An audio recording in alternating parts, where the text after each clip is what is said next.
Nih, buat kamu yang sering banget cerita tentang pribadi kamu ke orang-orang, inget ya, itu bisa jadi bumerang buat kamu.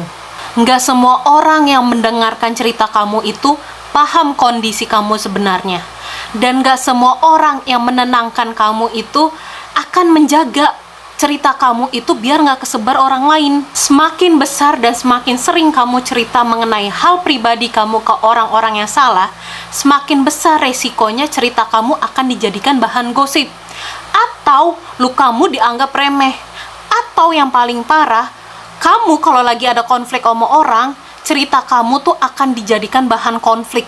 Curhat itu bukan sekedar seberapa banyak orang yang kamu bisa sharing cerita kamu, tapi lebih penting, kepada siapa kamu bisa mempercayakan cerita kamu untuk dibagikan ke orang tersebut yang dapat menjaga rahasia kamu.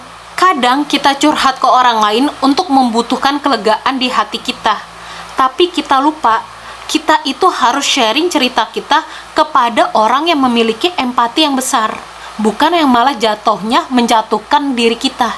Bijak itu bukan berarti kita itu tertutup, tetapi bijak itu kepada siapa yang kita dapat sharing cerita kita, dan cerita apa saja yang boleh kita beritahukan ke orang-orang. Sebelum kamu menceritakan hal pribadimu kepada orang lain, coba deh mikir-mikir dulu.